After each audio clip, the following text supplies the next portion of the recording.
Je vais essayer en fait pendant ma présentation d'être complémentaire par rapport au film que j'ai trouvé très intéressant, très riche en informations. En particulier, je parlais des alternatives au GPS.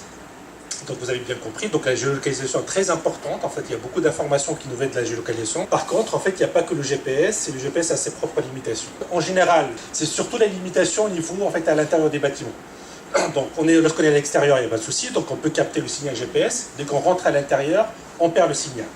Et comme en fait le GPS est très intéressant, la géolocalisation très importante à l'extérieur, elle est aussi à l'intérieur. Par exemple, nous on travaille avec l'hôpital à Troyes, c'est pareil, à l'intérieur de l'hôpital, on a besoin de localiser les personnes, que ce soit les patients, pour les localiser, pour voir où est-ce qu'ils sont, pour détecter en fait des fugues, etc. pour les patients atteints des maladies d'Alzheimer, et aussi même pour d'autres besoins, comme mutualiser le matériel, parce qu'il y a du matériel qui coûte très cher, en général il est mutualisé par plusieurs services, et on perd beaucoup de temps en fait, à localiser le matériel. Donc localiser le matériel, localiser le patient, localiser les visiteurs, c'est quelque chose de très important. Par contre, lorsqu'on est à l'intérieur, il n'y a pas de signal GPS, donc il faut trouver l'alternative au GPS. Lorsqu'on parle de géolocalisation active, parfois la personne ne porte rien sur lui. Et je vais vous montrer quelques exemples où on veut traquer, et on veut suivre des personnes sans que les personnes portent quelque chose. Donc même sans portable, vous n'avez pas de portable, vous n'avez pas de tablette, vous n'avez pas de puce GPS, on peut vous suivre. Dans certaines applications, donc la consommation c'est un souci. C'est-à-dire qu'on a un exemple, on travaille avec le CERF en fait sur la localisation des animaux, et on veut par exemple prendre un animal, lui mettre un collier GPS, le lancer dans la nature et après le traquer parce qu'il y a beaucoup d'informations sur cette trajectoire, en fait tout ce qui est vraiment comment on se partage les territoires, etc. Par contre, dans ce cas, si on va prendre à attraper l'animal, lui mettre un GPS, si on va s'amuser tous les jours en fait à prendre et alimenter le GPS, vraiment on perd beaucoup de temps et beaucoup d'énergie. Donc parfois, on a des méthodes qui sont en fait alternatives en fait au GPS pour localiser des animaux sans vraiment consommer beaucoup d'énergie. Donc j'ai parlé en fait de deux cas, c'est tout ce qui est localisation à l'intérieur avec ce qu'on appelle réseau de capteurs. Donc c'est une thématique qui est très à la mode maintenant, que ce soit point de vue recherche ou point de vue maintenant vraiment même pratique, et aussi en fait le suivi de personnes avec un réseau de caméras. Donc c'est la partie où je dis en fait c'est pas la peine d'équiper une personne avec une puce en fait pour pouvoir le suivre, on peut le suivre sans qu'il soit équipé. Il y a beaucoup de besoins pour localiser à l'intérieur. Donc je donne ici juste l'exemple du travailleur isolé, je pense que ça peut être été abordé dans le film. Il y a maintenant même une obligation à l'employeur qu'il puisse en fait localiser la personne. Il ne faut pas le prendre dans le sens où on va vous surveiller, mais parfois en fait il y a des métiers où qui sont dangereux et dans ce cas on a besoin en temps réel en fait de localiser les personnes, que ce soit des gardiens ou des personnes en fait qui travaillent dans des environnements en fait où il y a peu de personnes. Donc qu'est-ce que ça veut dire réseau de capteurs? Un réseau de capteurs en fait c'est un ensemble de capteurs. Par exemple, je prends les bornes Wi-Fi. Donc je rentre ici, en fait vous avez Wi-Fi parce qu'il y a des bornes. Donc ça, les bornes Wi-Fi en fait c'est un capteur qui émet un signal radio. Okay. Donc si vous avez suivi dans le film, donc vous avez c'est quoi le GPS? Vous avez une constellation de satellites en fait, qui émettent un signal, et on capte le signal et on sait en fait de se localiser. C'est exactement le même principe, okay, sauf qu'on n'a pas besoin de satellite. C'est-à-dire, je prends les bornes Wi-Fi, par exemple à l'intérieur de ce bâtiment, les bornes Wi-Fi qui sont là, ils peuvent jouer le rôle de satellite. Pourquoi? Parce que les bornes Wi-Fi, ils envoient des signaux radio. Mon téléphone portable peut capter ces signaux radio et on peut se localiser à l'intérieur. Bien sûr, ce n'est pas aussi simple que ça, c'est pas exactement comme le signal satellite, parce que le satellite il est assez précis, etc. Mais quand même, on fait l'effort, nous, algorithmiquement après, point de vue intelligence, pour pouvoir en fait, exploiter le signal radio. Ici, je donne en fait un exemple, c'est-à-dire que c'est comme j'ai un point ici, j'ai trois bornes, le point, ici, je peux capter les bornes Wi-Fi, et après, avec une simple triangulation, je peux exactement me situer. Bon, lorsque je dis exactement, parfois ça dépend du signal, etc. Mais en général, à l'intérieur, on n'a pas besoin d'être, pour certaines applications, je prends le cas de l'hôpital, on n'a pas besoin d'être vraiment localisé à 1 mètre près. Par exemple, à 5 mètres ou 10 mètres, c'est très suffisant pour personne qui a un malaise, qui tombe, etc. On n'a pas besoin de le localiser à centimètres. Dans une pièce, parfois c'est très suffisant. Le problème par rapport au satellite, lorsque j'aborde avec le signal radio, par exemple, lorsque mon portable capte le signal Wi-Fi, c'est un signal en fait qui est très instable. En fait, c'est pas comme le signal GPS. Pourquoi? Parce que en fait, si je regarde par exemple la distance, je regarde la puissance de ce signal. Normalement, il est censé décroître lorsque la distance augmente, mais ce n'est pas le cas en général. C'est-à-dire qu'il y a beaucoup de phénomènes. Il y a ce qu'on appelle le multitrajet, par exemple, il y a les obstacles aussi, parce que lorsque je mets le Wi-Fi, par exemple, une borne dans l'autre pièce, elle doit traverser un obstacle, donc le signal est atténué. Donc il y a beaucoup de problèmes qui font que le signal n'est pas stable, et dans ce cas, d'où le rôle en fait, de l'algorithmique qui est derrière, qui est développé pour vraiment assurer une localisation qui est assez robuste. Et là, je donne un exemple en fait de localisation indoor à l'intérieur des bâtiments. Donc, on essaie de mettre un signal, par exemple, ça c'est l'UTT. On a équipé l'UTT avec des bornes Wi-Fi. Donc, parfois, on a exploité ce qui existe comme borne. Mais après, on peut rajouter parce qu'il faut optimiser après l'infrastructure. Mais on n'a pas besoin de rajouter une centaine de bornes. C'est quelques bornes en fait dans certains endroits et on arrive vraiment à très bien se localiser à l'intérieur.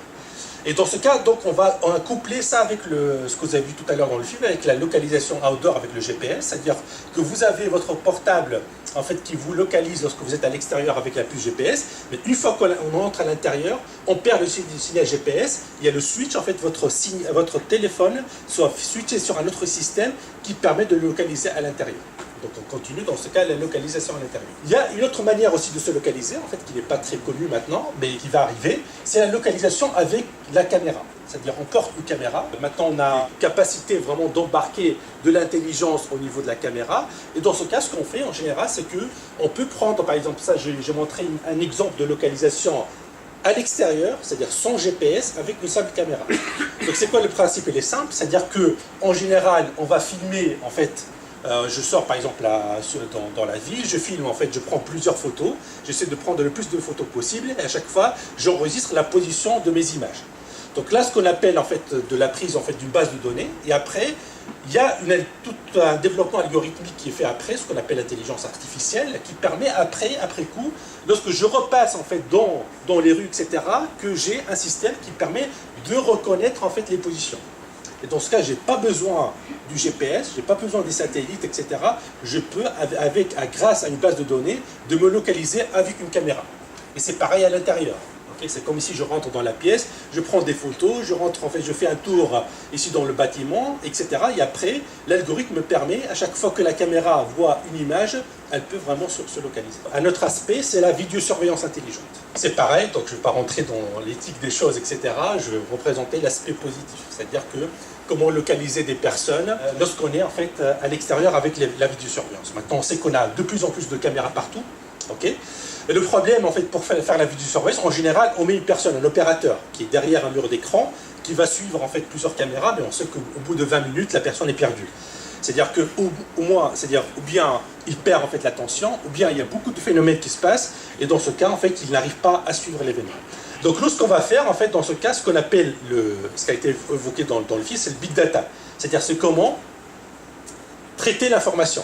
Donc maintenant, on n'a plus le problème des données. Les données existent partout, en nombre très important. Maintenant, le défi technique, c'est le traitement de l'information. Comment traiter l'information? Et dans ce cas, je vais vous montrer quelques exemples où on essaie, par exemple, de rendre les caméras intelligentes. C'est-à-dire que la caméra, son rôle n'est pas simplement de prendre la vidéo et de l'envoyer, mais elle peut la traiter localement. Elle traite l'information localement. Pourquoi moi j'ai mis par exemple ma caméra? C'est pour détecter une intrusion.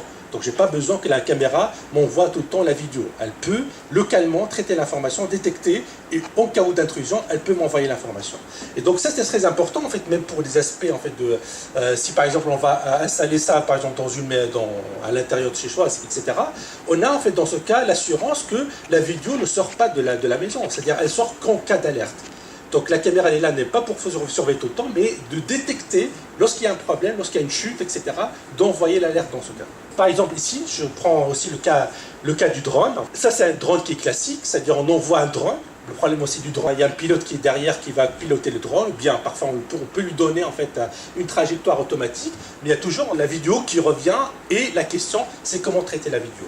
Donc ce qu'on essaie de faire maintenant, la tendance c'est quoi? C'est de dire ok les drones ça existe, ils sont assez robustes, etc. Ce qu'on va faire c'est de rajouter cette intelligence au niveau du drone pour que lorsque le drone en fait il va passer, c'est à lui en fait de détecter qu'il y a un problème et qui va dans ce cas alerter. Par exemple j'ai une place publique, il y a toutes les personnes qui vont se mettre en fait à courir dans tous les sens, je peux détecter ça comme un événement qui est anormal et dans ce cas alerter le surveillant. Donc ici je prends des exemples, c'est-à-dire que c'est des caméras intelligentes qu'on met par exemple sur un parc public et à chaque fois qu'il y a une anomalie, on peut la détecter. Donc là bien sûr on se pose la question, c'est quoi l'anomalie? L'anomalie pour nous c'est lorsque la caméra elle va observer pendant un certain moment, elle va essayer d'apprendre la scène, d'apprendre tout ce qui est normal. Et à chaque fois qu'il y a quelque chose qui sort de ce normal-là, on peut la détecter comme anomalie. Par exemple ici, j'ai des personnes en fait, qui sont en train de marcher dans le parc. À chaque fois qu'il y a une personne qui court, ou un objet en fait, qui est différent de la forme des personnes, je peux le détecter comme anomalie. Bien sûr, après, si c'est ce qu'on appelle des algorithmes de machine learning, si au bout d'un certain moment, il y a beaucoup de personnes en fait, qui se mettent à courir, je peux dans ce cas, le phénomène devient normal. Ça, ce qu'on appelle c'est pareil, c'est du tracking GPS, mais sans GPS. C'est-à-dire que j'ai, par exemple, je mets plusieurs caméras, avec mon réseau de caméras, je peux suivre en fait une personne. Donc après, c'est quoi la règle de suivre une personne? Il y a plusieurs règles. Est-ce que c'est la première personne qui rentre dans une zone interdite? Est-ce que c'est une personne en fait, que j'ai taguée parce que j'ai un doute sur cette personne? Ici, par exemple, la personne s'est séparée d'un objet, donc ça, on peut le détecter avec le traitement d'image. Et dans ce cas, je peux mesurer la distance entre la personne et le bagage. Et si cette distance dépasse un certain seuil, dans ce cas, je détecte en fait l'alerte comme étant la personne, il a abandonné un bagage. Et dans ce cas, ce qui est important, dans ce cas, c'est l'aspect réseau des caméras, c'est que la caméra, lorsqu'elle perd la personne, elle peut alerter le réseau, parce qu'elle est dans un réseau. Donc elle peut envoyer à toutes les autres caméras un message comme quoi j'ai perdu une personne avec un tel descriptif, il faut le retrouver. Dans ce cas, notre caméra, elle va retrouver la personne et on poursuit en fait à le localiser avec une position, c'est-à-dire on peut donner une position GPS de la personne. Pourquoi? Parce que je connais la position de la caméra, etc.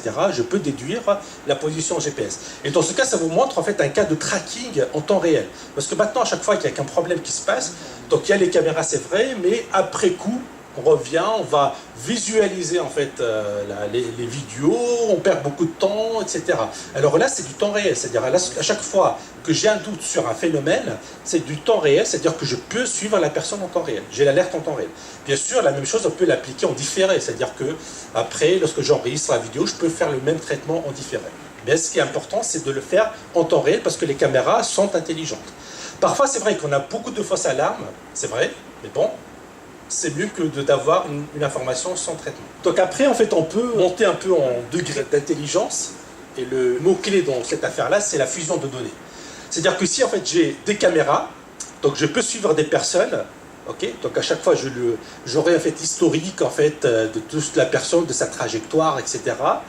Bon, je ne parle pas de l'exploitation derrière, parce que ça a été abordé dans le film. Moi, je parle techniquement des choses.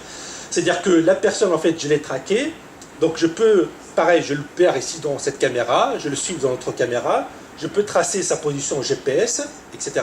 Mais ce qui est intéressant ici, c'est que j'ai aussi des drones. Okay, et tout est en réseau, c'est-à-dire que j'ai les caméras en réseau.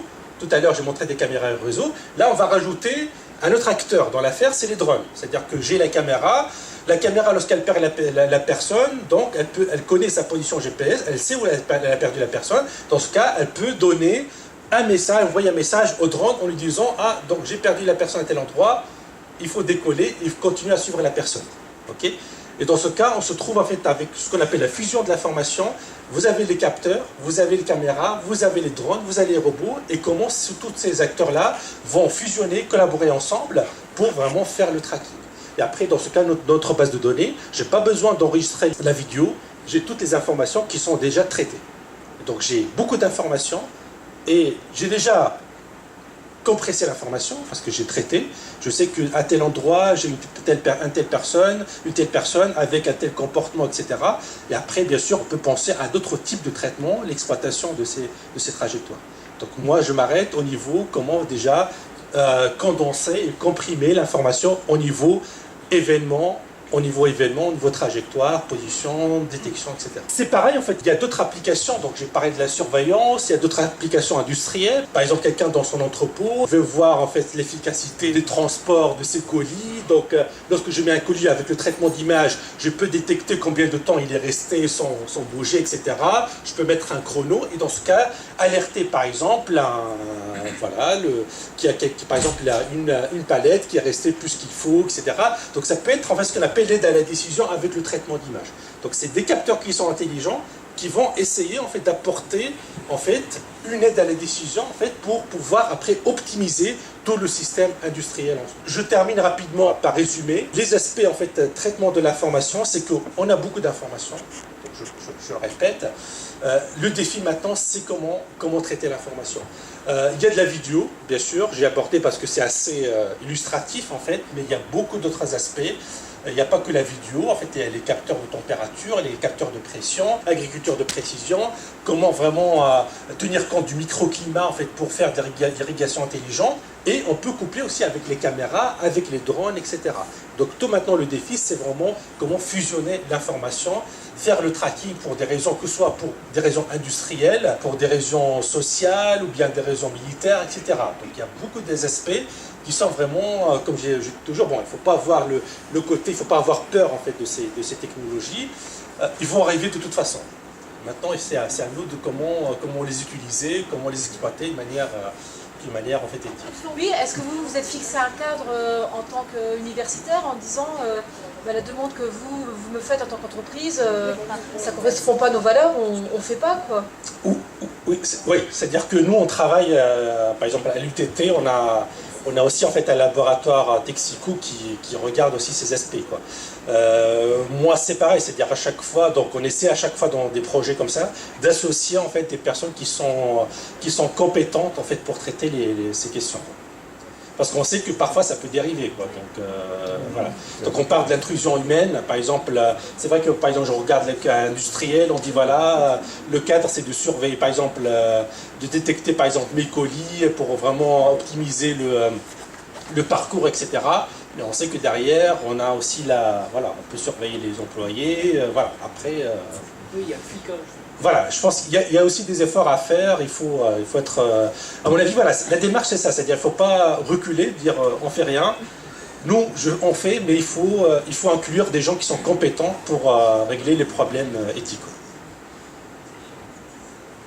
Comme il y avait cet exemple de, je ne sais plus quelle technologie, la France, une société française avait fourni, alors je ne sais plus si c'est le régime libyen ou syrien. Syrien, oui, pour la surveillance ouais. des manifestants. Enfin, voilà, exactement. Après, oui, oui, mettre la vie des gens en danger. Voilà, ça peut dériver. Dans ce cas, il faut toujours un cadre. Donc, Dernièrement, aux informations, ils ont dit qu'il y avait une ville qui était en essai avec des caméras et des haut-parleurs. Ils sont surveillés par la gendarmerie, et la gendarmerie, si on stationne mal, ils font des répressions par haut-parleur. Oui, donc ça existe déjà, ouais. Je pense qu'ils suivent dans ce cas les Anglais qui sont vraiment très, voilà, précurseurs dans ce domaine, quoi. Mais dans ce cas, c'est la surveillance, normale. Donc il n'y a pas trop d'intelligence, il y a toujours des personnes qui sont derrière et qui peuvent, voilà, dans ce cas, intervenir au cas où de donner le message. Pourquoi des drones mais pas des caméras dissimulées dans les arbres pour surveiller les gens? On peut faire aussi des caméras aussi, des caméras et des drones en fait, c'est pareil. Le drone, la différence c'est que le drone en fait c'est comme c'est une caméra mais qui bouge. C'est exactement la même chose. Mais on peut aussi dissimuler plein de choses dans les arbres, dans les parcs et tout. Quand vous avez parlé de cette histoire du rapport entre les caméras au sol et puis les drones, ça, on est dans la science-fiction ou vous appliquez déjà ce genre de choses? Dans quel contexte? Et on ne voit pas encore des drones voler de partout pour la vidéo. Parce que ce que tu sais pas, forcément, c'est qu'il y a dans les villes, il y a plein de caméras de surveillance, en fait. Quand tu te balades, etc. Voilà. Oui. Pour l'instant, par rapport au drone, on est au niveau laboratoire, c'est-à-dire ce qu'on fait, on essaie de le montrer, de le tester, etc. Mais on reste au niveau laboratoire. Donc, par contre, les caméras pour la vidéosurveillance intelligence, par exemple au niveau des entreprises, etc., c'est des choses qui sont déjà installées. Ça sert qu'à filmer des drones? Le capitaine va plus vous donner des détails. Les drones, il n'y a pas que la vidéo. Il y a pas mal de capteurs autres qu'à la vidéo.